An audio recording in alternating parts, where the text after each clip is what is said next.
শ্রীঘরে স্বামী আর অপরূপা পোদ্দারের বিরুদ্ধে রুজু হলো এফআইআর। পুলিশকে ধাক্কা, প্রাক্তন তৃণমূল সাংসদের বিরুদ্ধে এফআইআর দায়ের হলো।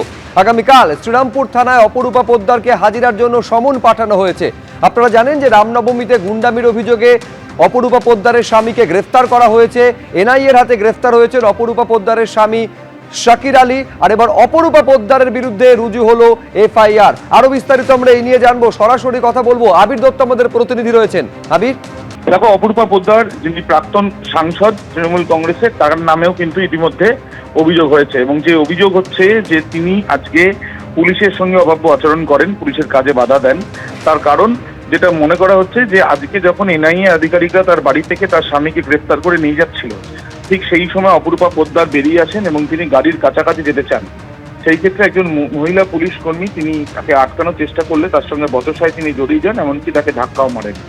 এই মর্মেই একদিকে যেমন অভিযোগ, তার সাথে সাথে যখন এনআইএ তদন্ত চালাচ্ছে, তল্লাশি অভিযান চালাচ্ছে, তার স্বামীকে গ্রেফতার করে, অর্থাৎ অপরূপা পোদ্দারের স্বামীকে শাকির আলীকে গ্রেফতার করে তল্লাশি অভিযান চলছে, ঠিক সেই সময় বাইরে বিক্ষোভ দেখান অনুগামীরা, যারা অপরূপা পোদ্দারের অনুগামী। এবং সেই সময় থেকেই কিন্তু উত্তেজনার পরিস্থিতি তৈরি হয়। কিছুক্ষণের জন্য তল্লাশি অভিযান তাতেও ব্যাঘাত ঘটানোর একটা চেষ্টা হয় বলেই মনে করা হচ্ছে। এরপর যখন অপরূপা পোদ্দার রীতিমতো বচসায় জড়িয়ে যান তার স্বামীকে নিয়ে যাওয়ার সময় পুলিশ কর্মীর সঙ্গে, সেই সময় যে ঘটনার পরিপ্রেক্ষিতে এই মামলা হয়, একাধিক ধারায় সেই মামলা রুজু হয়েছে।